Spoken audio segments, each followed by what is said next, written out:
காலையில் எந்திரிச்சு வந்தோடனே கடவுளே இந்த நாள் ஃபுல்லாக நல்லா இருக்கணும் அப்படின்ட்டு கடவுளுக்கு ஒரு விளக்கு கொளுத்தி வச்சுட்டு எல்லாரும் நல்லா இருக்கணும், நல்லதே கேட்கணும், நல்லதே பண்ணணும் அப்படின்ட்டு நல்லா ப்ரேயர் பண்ணிவிட்டு கிச்சனில் வந்து 1 கப்பு துவரம் பருப்பு அதை நல்லா கழுகிட்டு 3 கப்பு தண்ணி போட்டு கொஞ்சம் மஞ்சள் தூள், கட்டி காயம் போட்டு வெங்காயம் தக்காளி ரெண்டுமே வெட்டி போட்டுட்டு வெஜிடபிள்ஸ் வேறு எதுவும் போடாட்டி நான் வந்து வெங்காயம் வெட்டி போடுவேன். வெஜிடபிள்ஸ் வேறு ஏதாவது போடுறதா இருந்துச்சுன்னா வெங்காயம் வெட்டி போடுறது இல்லை.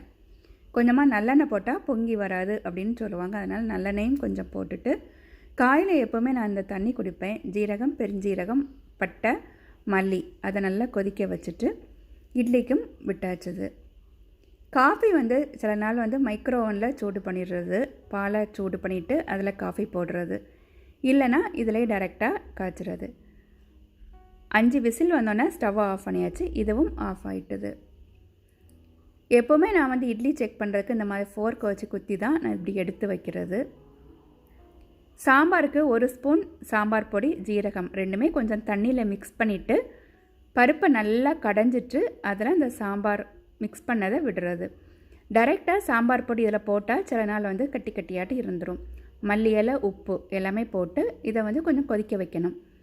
தாளித்து விடுறதுக்கு கடுகு, பெருஞ்சீரகம், சின்ன வெங்காயத்தை சின்ன சின்னதாக வெட்டினது, கருவேப்பிலை, வத்தல், வெந்தயம். இதில் வந்து நான் எந்த எண்ணெய் வேணாலும் போட்டுக்கலாம். கொஞ்சம் எண்ணெய், நெய்யும் இதில் போட்டுக்கலாம். நெய் அதிலே போட்டு பொரிக்கலாம், இல்லைனா டைரெக்டாக சாம்பாரில் கூட விட்டுடலாம்.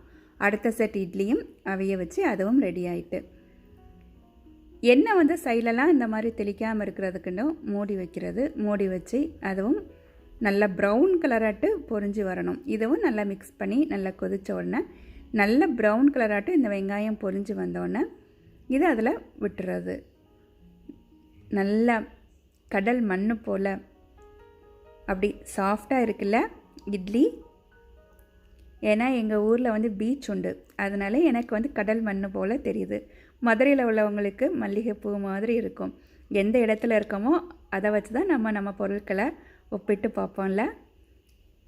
இதுவும் ரெடி ஆகிட்டது.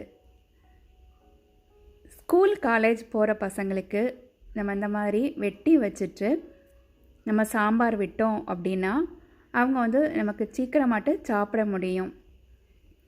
அந்த பீஸை அப்படி எடுத்து சாப்பிட்டா போதும். அதனால் நான் எப்போவுமே பசங்களுக்கு இந்த மாதிரி 4 ஆட்டு வெட்டி சாம்பார் விட்டு கொடுத்துட்றது. அவங்க அதை ஈஸியாட்டு ஸ்பூன் வச்சு இந்த மாதிரி எடுத்து சாப்பிட்ருவாங்க. எப்படி இருக்குது எனக்கு ஐடியா? தேங்க்யூ.